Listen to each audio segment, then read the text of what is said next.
আসসালামু আলাইকুম। আমি এখন শহীদ রফিক জব্বার হল, জাহাঙ্গীরনগর বিশ্ববিদ্যালয়ে আপনাদেরকে ঘুরে দেখাবো। আমি শহীদ রফিক জব্বার হলে থাকি। তো চলুন আমরা ঘুরে দেখি।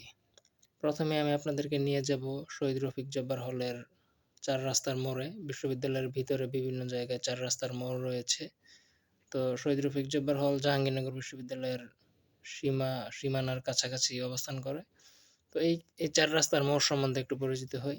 এই ৪ রাস্তার মোড়ের ১ম যে রাস্তা এটা দেখতে পাচ্ছেন আপনার অনেক দূর পর্যন্ত চলে গেছে। এটা হচ্ছে বটতলা পর্যন্ত চলে গেছে। বটতলা ওই স্থানে জাহাঙ্গীরনগর বিশ্ববিদ্যালয়ের বেশিরভাগ মানুষ থাকতে পছন্দ করে। ওখানে বেশিরভাগ মানুষ থাকে সবসময়। আর এই রাস্তাটা দেখতে পাচ্ছেন এটা হচ্ছে সরাসরি বিশ্ববিদ্যালয় থেকে বের হয়ে গেছে। আপনি কয়েক মিনিট হাঁটলে বিশ্ববিদ্যালয়ের সীমা অতিক্রম করতে পারবেন। এরপরে কিছু গ্রাম আছে, ওখানে এলাকাবাসী বসবাস করে। যেমন এলাকার নাম যদি আমি বলি, গেরুয়া, সিন্দুরিয়া, মিরেরটেক, গোকুলনগর, ইসলামনগর, জামসিং, আরও সুন্দর সুন্দর নাম আছে। নামগুলোর মতো এলাকাগুলো দেখতেও সুন্দর। তারপরে যে রাস্তাটা দেখতে পাচ্ছেন এই রাস্তাটা চলে গেছে বিশ্বকবি রবীন্দ্রনাথ ঠাকুর হলের দিকে, আমার পাশের হল। আর বাকি যে রাস্তা এই রাস্তার আপনি হাঁটলে ৪টা হল পাবেন। ৩টা নতুন ১০ তলা বিল্ডিং। একটা হচ্ছে কাজী নজরুল ইসলাম হল আমার হলের সামনে, আমার হলের পাশে আছে শেখ রাসেল হল, শেখ রাসেল হলের পাশে আছে তাজউদ্দিন আহমেদ হল। ওই হলগুলোতে লিফটের ব্যবস্থা আছে এবং আধুনিক সুযোগ সুবিধা আছে। এখন তাহলে আমার হলের দিকে যাই। এই রাস্তা ধরে একটু আগালে বাম পাশে আমার হল। আমার হলে গেলে প্রথমেই গেটে দেখতে পারবেন শহীদ রফিক জব্বার হল নাম লেখা। এখন দেখতে পাচ্ছেন আরও ওখানে গেটে গার্ড থাকে। ওনার দায়িত্ব হচ্ছে অপরিচিত এবং বহিরাগত কুচক্রী লোকজনকে প্রতিহত করা। কারণ আমাদের বিশ্ববিদ্যালয়ে আমাদের হলে প্রায় সাইকেল, হুন্ডা সহ বিভিন্ন জিনিস চুরি হয়। ওইসব অকারেন্স থেকে আমাদেরকে রক্ষা করার জন্য ওনারা থাকেন সবসময়। তারপরে আমি যদি গেটে ঢুকি, প্রথমে কিছু রুম দেখতে পাবেন। প্রথম রুমটা হচ্ছে গেস্ট রুম। এই গেস্ট রুমে দেখতে পাচ্ছেন কিছু ফার্নিচার আছে। এর পাশে আছে প্রভোস্ট স্যারের রুম। এই রুমে বিশ্ববিদ্যালয়ের প্রধান, যিনি আমাদের টিচার প্রভোস্ট, তিনি এখানে এটা ওনার কার্যালয়। পাশে আছে বিশ্ববিদ্যালয়ের প্রশাসনিক কর্মকর্তা, অ্যাকাউন্ট্যান্ট, কম্পিউটার অপারেটর সহ বিভিন্ন কর্মচারী কর্মকর্তাদের রুম।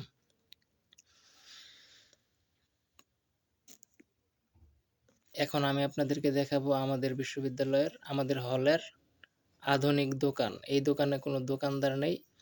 আপনি বিকাশ রকেটের মাধ্যমে ডিসপ্লেতে পে করবেন। কোন পণ্য পছন্দ করেন আপনি সিলেক্ট করে পে করলে অটোমেটিক উপর থেকে আপনার কাঙ্ক্ষিত পণ্যটা নিচে পড়বে। আপনার আপনার পণ্যটা পেয়ে গেলেন। এটাকে আমরা বলি ভেন্ডিং মেশিন। এটা হচ্ছে আমাদের ভেন্ডিং মেশিন। এখন আমি আপনাদেরকে দেখাবো আমাদের বিশ্ববিদ্যালয়ের বাগান। এই যে দেখতে পাচ্ছেন আমাদের বিশ্ববিদ্যালয়ের বাগান, ওখানে বিভিন্ন ধরনের ফুল চাষ করা হয়। এই ফুলগুলো যারা যত্ন করে, পানি দেয়, ওনাদের পদের নাম হচ্ছে মালি। ওনারা সরকারি কর্মকর্তা এবং ওনারা অনেক যত্ন সহকারে দক্ষতার সাথে ফুলগুলো চাষ করেন। তাই আমরা তাদেরকে অনেক বেশি কেয়ার করি, ভালোবাসি। আমাদের হলে প্রার্থনার ব্যবস্থা আছে হিন্দু এবং মুসলিমদের জন্য। মুসলিমদের জন্য যে প্রার্থনা কক্ষ এর নাম মসজিদ, আপনারা দেখতে পাচ্ছেন মসজিদের ছবি। আর হিন্দুদের প্রার্থনার জন্য আছে মন্দির, এটা হচ্ছে মন্দির। এখন দুইটাই আমি ভিতর থেকে দেখাচ্ছি না। এখন আমি আপনাদেরকে দেখাবো আমরা কোথায় খেলা করি। আমাদের দুই ধরনের খেলার ব্যবস্থা আছে, একটা হচ্ছে ইনডোর গেম আর একটা হচ্ছে আউটডোর গেম। আউটডোর গেম আমরা এই মাঠেই করি। এখানে আমরা ক্রিকেট, ফুটবল, ব্যাডমিন্টন খেলি। আপনারা কিছু মাঠের চেহারা দেখে বুঝতে পারতেছেন। আর ইনডোর গেম আমরা যেই রুমে খেলি এটাকে বলি কমন রুম। কমন রুমে আমরা টেলিভিশন আছে, টেলিভিশন দেখি। বিশেষ করে বাংলাদেশের যখন ক্রিকেট খেলা থাকে তখন আমি ওখানে যাই এবং ম্যাক্সিমাম মানুষ আসে। অনেক অনেক বেশি ভালো লাগে ওই সিনটা। তারপরে আমি ক্যারাম খেলি, টেবিল টেনিস খেলি। এখানে ক্যারাম এবং টেবিল টেনিসের ছবি আপনারা দেখতে পাচ্ছেন। আমাদের হলে আরও কিছু দোকান আছে। নিচের তলায় 2টা দোকান আছে একটা হচ্ছে নোমান ভাইয়ের দোকান। এইখানে আজকে দোকানটা বন্ধ, তাই আপনাদেরকে সবকিছু দেখাতে পারছি না। শুধু দেখে রাখেন, এটা আমাদের হলের দোকান। পাশে আরেকটা দোকান আছে। উপরে আরেকটা দোকান আছে, ওখানে বিভিন্ন ধরনের খাবার বিক্রি করে। ওইটা আবার আমাদের কাপড় ধোয়ার কাজেও উনি হচ্ছে ধোপা, উনি আমাদের কাপড় ধুয়ে দেন। আমাদের হলের ছাত্ররা খায় কোথায়? আমাদের হলের ছাত্রদের খাবারের কিছু দোকান আপনাদেরকে দেখিয়েছি। তারপরে আমাদের হলে আরও কিছু খাবারের ব্যবস্থা আছে। একটা হচ্ছে ডাইনিং, ওখানে স্বল্প মূল্যে এবং নিম্নমানের খাবার বিক্রি হয়।